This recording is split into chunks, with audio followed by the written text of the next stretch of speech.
Yo he llegado a la conclusión, después de tantos años de estar dedicado a este tema, que lo importante de la ética no son los códigos, es justamente esa pulsión, ese impulso constante a ser mejor. Desde la Fundación Gabo, esto es el Consultorio Ético en Podcast con Yolanda Ruiz. En este podcast habrá preguntas enviadas desde toda Iberoamérica. Abordaremos debates clásicos y debates nuevos y sobre todo acompañaremos a los periodistas en la búsqueda de respuestas frente a los retos y dilemas que enfrentamos a la hora de contar historias. Todo esto siempre con la ética como guía. Bienvenidos, pónganse cómodos en el consultorio. Para esta semana tenemos 3 consultas. La primera nos la envía Juliana Tavares desde Bogotá. De manera muy general nos pide hablar sobre los titulares engañosos, esos que, en sus palabras, buscan clics y sacrifican información. Yolanda Ruiz elabora al respecto. Juliana, en la inquietud que tienes está la respuesta ética. Si un titular engaña, no es ético. Se entiende que las nuevas tecnologías han planteado retos sobre nuevas formas de comunicar. El periodismo debe evolucionar para estar en los escenarios que van apareciendo con las herramientas modernas que cambian con mucha rapidez. Sin embargo, la esencia de fondo del periodismo no se puede sacrificar por la búsqueda de clics.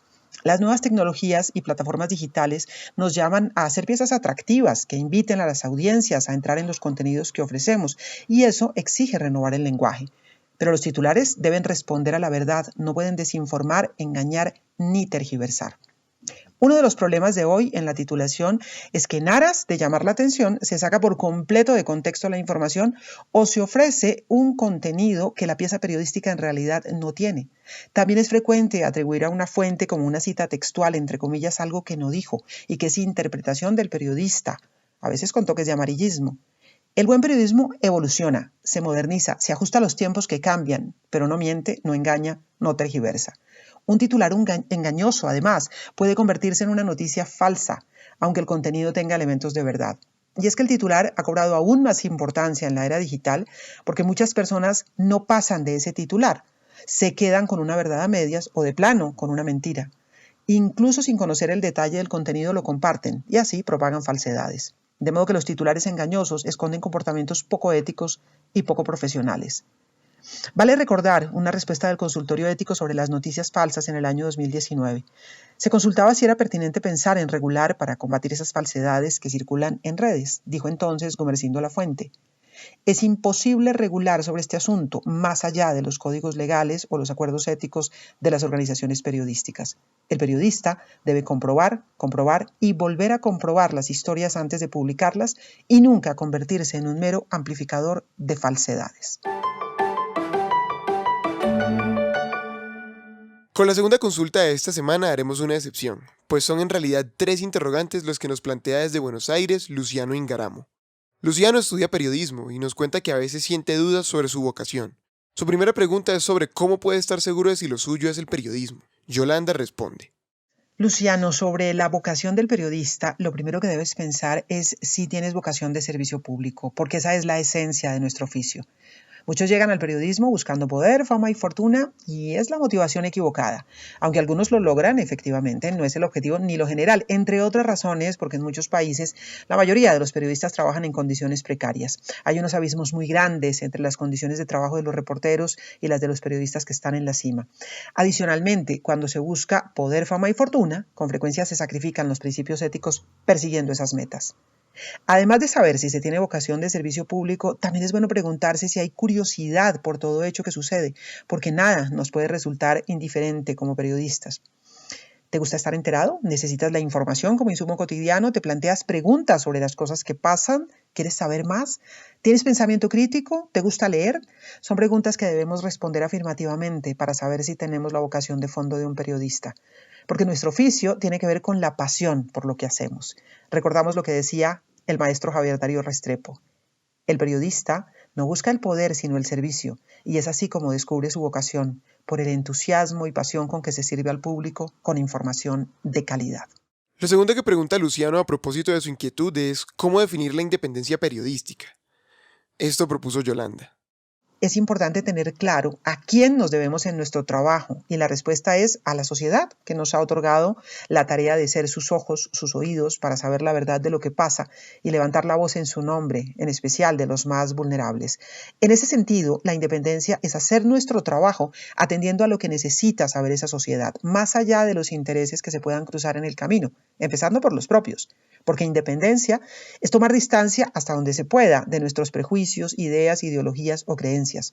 Y tomar distancia también de los intereses de los anunciantes, las fuentes, los dueños de medios o incluso sectores particulares de las audiencias que reclaman que se incline la balanza en un sentido o en otro. Independencia es buscar la verdad atendiendo a los hechos y también estar abiertos a las posibles múltiples interpretaciones sobre ellos. Independencia es informar sin ceder a las presiones que puedan llegar de muchos frentes. Independencia es estar inspirado siempre en nuestro papel de servicio a la sociedad. La tercera pregunta de Luciano es, ¿cómo tener certeza sobre si las fuentes que consultas son fidedignas? Yolanda responde. La idoneidad de las fuentes la establecen el contexto y el proceso que haga cada periodista para verificarlas. Debemos tener claridad sobre quiénes son, si tienen información pertinente sobre el hecho que nos interesa, si pueden tener un conflicto de interés. A veces son fuentes que pertenecen a entidades u organizaciones, fuentes políticas y dan un punto de vista o información que es válida desde esa entidad o esa orilla. Eso de entrada las convierte en fuentes de un lado de la noticia y nos obliga a buscar otras para contrastar versiones. Hay fuentes anónimas y en este caso el periodista debe trabajar en la confirmación de los datos que le sean entregados. En cualquier caso, una recomendación que sirve en el oficio es dudar de toda fuente hasta que se demuestre que la información que nos suministra es fiable. La duda nos lleva a investigar y a buscar más para acercarnos a la verdad. Ingresa a nuestro consultorio ético en www.fundaciongao.org y encuentra un análisis en texto de las principales preocupaciones éticas de Iberoamérica que preparó Mónica González. Mónica es periodista, chilena, maestra y miembro del Consejo Rector de la Fundación Gao. Recuerda, cada mes encontrarás un nuevo análisis de Mónica González en www.fundaciongao.org. La última consulta de esta semana nos la hace Alejandro Jiménez Schroeder, también desde Bogotá. Su pregunta es muy puntual y es, ¿existe alguna recomendación para cumplir con el código de conducta periodística de informar a mi interlocutor sobre si voy a grabar mis interacciones con él sin que esto afecte las respuestas? Alejandro plantea que en la mayoría de las ocasiones, tras realizar esta salvedad, el interlocutor modifica o condiciona sus respuestas y además su comportamiento. Yolanda lo analiza. Alejandro, como bien señalas, lo recomendable desde el punto de vista ético es siempre informar al interlocutor sobre el trabajo periodístico que se realiza y también decir que lo grabado tiene el objetivo de ser publicado. Este principio busca proteger a las fuentes y también al periodista. Es natural que en privado se digan cosas que públicamente no se dirían. Eso nos pasa a todos y de ahí el cuidado y prevención que pueden tener las fuentes cuando se empieza a grabar. Tampoco hay que desestimar las conversaciones off the record porque son cruciales para entender, tener contexto y conseguir mayores elementos para informar mejor. Sobre el consejo para evitar que la fuente tenga prevención a la hora de grabar, se puede tener una breve conversación previa para distensionar antes de entrar en materia y pedir a la fuente que permita grabar desde el comienzo, desde el saludo.